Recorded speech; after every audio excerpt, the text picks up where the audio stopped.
Baik, Assalamualaikum warahmatullahi wabarakatuh.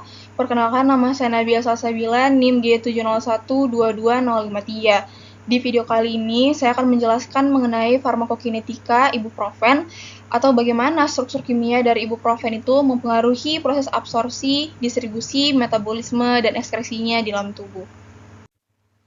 Langsung saja kita masuk ke table of content. Di sini, di video kali ini saya akan membahas mulai dari pendahuluan, absorpsi, distribusi, metabolisme, dan ekskresi dari ibuprofen. Jadi di sini saya akan membahas mengenai definisi dan mekanisme kerja dari ibuprofen, di mana ibuprofen merupakan salah satu obat golongan NSAID atau non-steroidal anti-inflammatory drugs yang digunakan untuk mengurangi rasa nyeri, demam, dan peradangan, atau ini bekerja sebagai analgesik, antipiretik, dan antiinflamasi. Di mana contoh dari obat NSAID lainnya itu ada obat naproxen dan asam mefenamat. Kemudian masuk ke mekanisme kerja dari ibuprofen, di mana ibuprofen ini dia bekerja menghambat enzim siklooksigenase, yaitu COX-1 dan COX-2. Artinya dia bersifat atau bekerja non-selektif, sehingga dapat menurunkan produksi prostaglandin, di mana prostaglandin ini merupakan mediator inflamasi yang dapat menyebabkan rasa nyeri, demam, dan peradangan tadi. Selanjutnya, kita masuk ke sifat fisikokimia dari ibuprofen. Jadi di sebelah sini sudah saya perlihatkan gambar dari struktur kimia ibuprofen, di mana ibuprofen memiliki berat molekul 206,28 gram per mol dengan rumus molekul C13H18O2 dan nama IUPAC 24-isobutilpenil propanoic acid dengan nilai pKa kurang lebih 4,4 yang menandakan bahwa ibuprofen ini bersifat asam lemah, dan nilai log P yang kurang lebih berada di kisaran 3,5 sampai 4,0 yang menandakan bahwa ibuprofen bersifat lipofilik atau memiliki sifat lipofilisitas yang sedang. Kemudian terdapat rotamer atau enantiomer dalam bentuk rasemat, yaitu R dan S ibuprofen. Kemudian masuk ke struktur kimia dari ibuprofen itu sendiri. Yang pertama ada inti aromatik atau cincin fenil, di mana adanya inti aromatik atau cincin fenil ini menyebabkan ibuprofen itu bersifat lipofilik atau suka larut dalam lemak, yang menyebabkan dia tuh mendukung penetrasi ibuprofen melalui membran lipid. Karena seperti yang kita ketahui bersama bahwa membran sel itu tersusun dari banyak lipid ya, atau bersifat lipofilik. Kemudian ada gugus asam karboksilat atau COH dari ibuprofen yang menyebabkan ibuprofen ini memiliki sifat asam lemah yang tadi sudah dibahas sebelumnya dengan nilai pKa kurang lebih 4,4. Nah, sifat asam lemah dari ibuprofen ini penting dalam interaksinya dengan enzim target, yaitu siklooksigenase, dan juga memiliki peran besar dalam proses ionisasi dan kelarutan dari ibuprofen itu sendiri. Kemudian di rantai samping isobutil, di mana rantai samping isobutil ini menyebabkan peningkatan lipofilisitas dari ibuprofen yang tentunya juga menyebabkan peningkatan penetrasi ibuprofen melalui membran lipid. Kemudian ibuprofen juga memiliki pusat kiral yang terletak pada karbon alfa terhadap gugus asam karboksilat yang menghasilkan dua enantiomer, yaitu enantiomer R yang bersifat negatif dan enantiomer S positif yang memiliki aktivitas dan metabolisme yang berbeda. Kemudian kita masuk ke pengaruh terhadap absorpsi. Jadi pengaruh struktur kimia dari ibuprofen terhadap proses absorpsi. Yang pertama ada asam lemah, di mana di slide sebelumnya sudah saya jelaskan mengenai adanya gugus asam karboksilat yang menyebabkan ibuprofen itu bersifat asam lemah. Nah, adanya gugus asam karboksilat ini atau COH ini menyebabkan ibuprofen itu tidak terionisasi penuh di lambung, di mana pH lambung itu memiliki pH asam kuat dengan kisaran 1-3, yang menyebabkan ibuprofen ini mudah diserap dalam bentuk non-ionik melalui membran lipid mukosa gastrointestinal. Di mana seperti yang kita ketahui bahwa zat-zat atau senyawa-senyawa yang bersifat non-ionik itu lebih mudah melewati membran sel daripada senyawa yang bersifat ionik.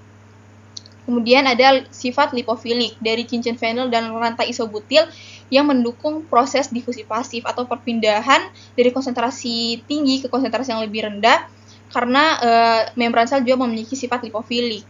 Karena sifat dari membran sel dan ibuprofen itu sama-sama lipofilik atau larut lemak. Kemudian adanya struktur rasemat atau campuran dari R dan S yang sudah saya lampirkan pada gambar di sini, yang menyebabkan terjadinya perbedaan pasca absorpsi. Lebih spesifiknya perbedaan pasca absorpsi ini perbedaan metabolisme dari si ibuprofen dan farmakodinamiknya. Kemudian ibuprofen juga tidak mengalami efek lintas hati pertama yang signifikan, atau ibuprofen itu tidak mengalami proses first metabolism yang menyebabkan ibuprofen ini berubah menjadi bentuk yang tidak aktif. Nah, ibuprofen ini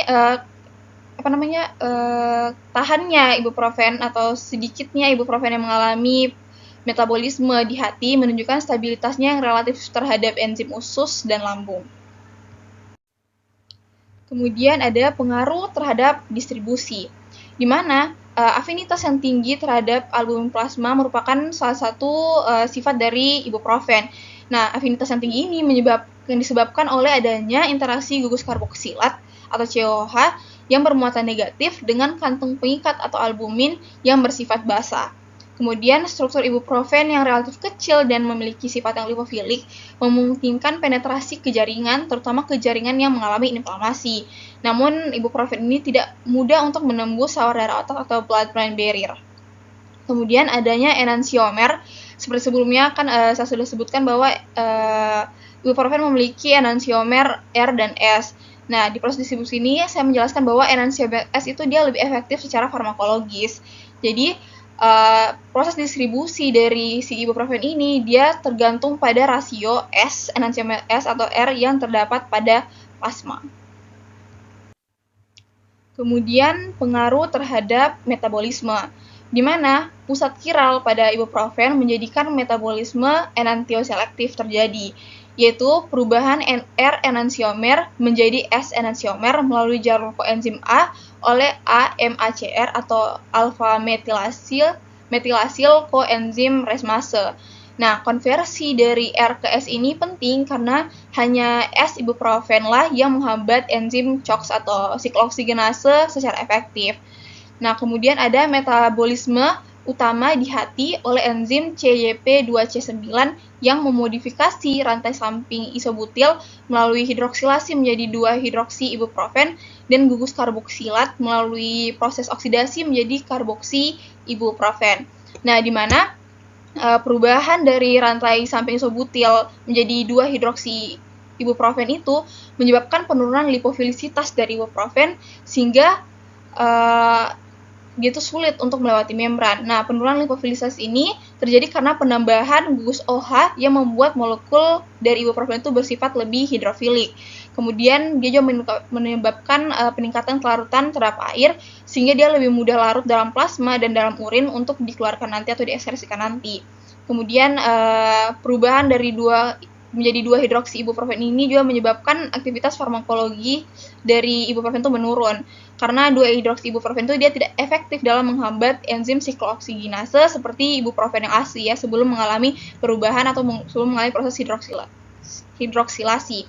Kemudian pembentukan dari 2-hidroksi ibuprofen ini juga dia merupakan substrat untuk konjugasi fase 2 yang nanti memudahkan untuk mengalami proses glukuronidasi atau sulfatasi sebelum proses ekskresi. Jadi perubahan ini 2-hidroksi ibuprofen itu merupakan substrat untuk konjugasi ke fase 2 di proses ekskresi nanti.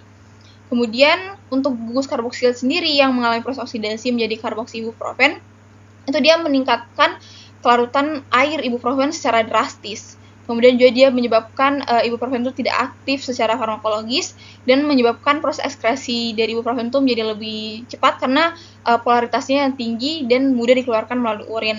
Kemudian juga menyebabkan ibuprofen tidak dapat menembus membran biologis dengan baik karena terjadi proses ionisasi dan polaritas tinggi, di mana membran sel itu dia lebih mudah dilewati jika zat memiliki sifat non-ionik dan polaritas yang rendah atau bersifat lipofilik. Kemudian struktur aromatik dan lipofiliknya memungkinkan interaksi dalam situs aktif enzim P450. Selanjutnya masuk ke di sini ada metabolisme enantioselektif. Ini adalah penjelasan mengenai proses perubahan R ibuprofen menjadi S ibuprofen. di mana aktivasi dari R-ibuprofen ini akan dilakukan oleh enzim asilkoasintase menjadi R-ibuprofen. Nah, konversi R-ibuprofen ke S-ibuprofen itu dilakukan oleh ibuprofen koenzim A racemase yang menyebabkan regenerasi S-ibuprofen oleh hidrolase. Jadi ini adalah secara singkat proses perubahan R-ibuprofen menjadi S-ibuprofen. Kemudian ada pengaruh terhadap ekskresi, di mana hasil metabolisme fase 1 yaitu hidroksi dan karboksi ibuprofen tadi yang sudah sempat saya jelaskan itu mengalami konjugasi fase 2 dengan asam glukuronat yang difasilitasi oleh keberadaan dari gugus asam karboksilat. Nah, struktur polarnya setelah konjugasi ini meningkatkan kelarutan air sehingga ekskresi terjadi secara efisien melalui urin. Dan hanya sekitar 1% ibuprofen diekskresikan dalam bentuk utuh, menunjukkan bahwa struktur ibuprofen mempermudah metabolisme dan konjugasi sebelum proses ekskresi terjadi. Selanjutnya adalah kesimpulan, di mana struktur ibuprofen itu sangat menentukan karakteristik dari atmenya atau proses absorpsi, distribusi, metabolisme, dan ekskresi dari ibuprofen itu sendiri, di mana gugus COH atau asam karboksilat dia merupakan kunci untuk absorpsi sebagai asam lemah, interaksi target dengan siklooksiggenase dan substrat konjugasi. Kemudian cincin fenil dan rantai isobutil yang memberikan sifat lipofilik untuk distribusi dan penetrasi jaringan. Kemudian adanya pusat kiral yang menimbulkan kebutuhan inversi enantiomerik dari R ke S karena hanya S sendiri yang aktif untuk proses terapeutiknya. Nah, struktur ini juga menjadi dasar pengembangan produk atau turunan dari ibuprofen untuk mengurangi efek samping GI atau gastrointestinal dan meningkatkan bioavailabilitasnya di dalam tubuh.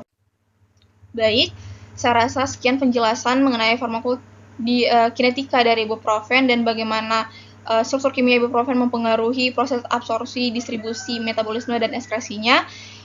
Lebih dan kurangnya mohon dimaafkan. Wassalamualaikum warahmatullahi wabarakatuh.